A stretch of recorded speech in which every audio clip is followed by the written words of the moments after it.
कहते हैं आप दुनिया के किसी भी कोने में चले जाएं तो आपको कोई ना कोई खूबसूरत जगह मिल ही जाएगी जहां जाकर आपका दिल खुश हो जाएगा। ऐसी ही एक जगह है नेपाल। यहाँ पहाड़ों की चोटियों से लेकर मठ और सुंदर मंदिर यहाँ की शोभा बढ़ाते हैं। नेपाल का ही एक खूबसूरत शहर है पोखरा, जहाँ आप अपने दोस्तों परिवार के साथ घूमने जा सकते हैं।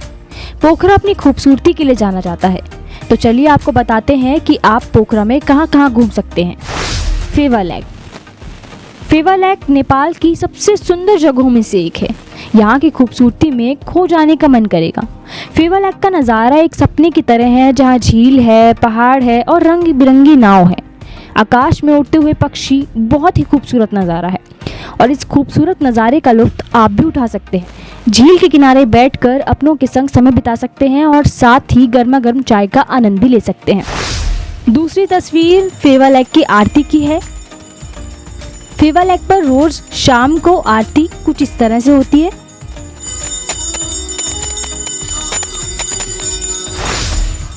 Sarangkot sunrise point. Sarangkot sunrise point का नज़ारा बहुत दूर दूर से लोग देखने आते हैं। ये नज़ारा अपने आप में बहुत ही खूबसूरत होता है।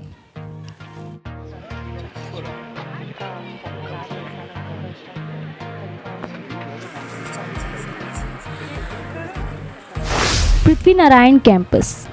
पृथ्वीनारायण कैंपस और पोखरा के पीछे बहती नदी का दृश्य देखने वाला है। पृथ्वीनारायण शाह गोरखा दरबार नेपाल के राजा थे, जिन्होंने काठमांडू उपत्यका के छोटे से गोरखा राज्य का विस्तार किया। मल्ल राजवंश के अंदर कई भागों में बिखरे नेपाल को उन्होंने एकत्रित किया और मल्ल राजवंश का शासन समाप्त हुआ। पृथ्वीनारायण शाह के नाम पर ही इस कैंपस का नाम पड़ा। सेती Gandaki river.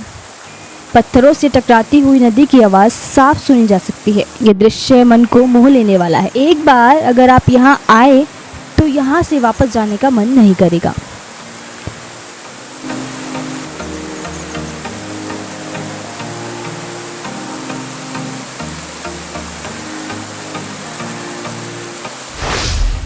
Davis false.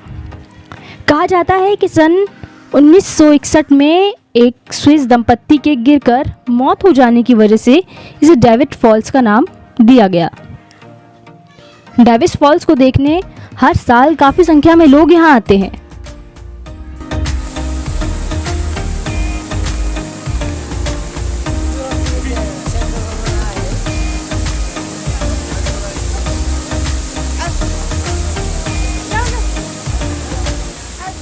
Gupteshwar Mahadev की गुफा।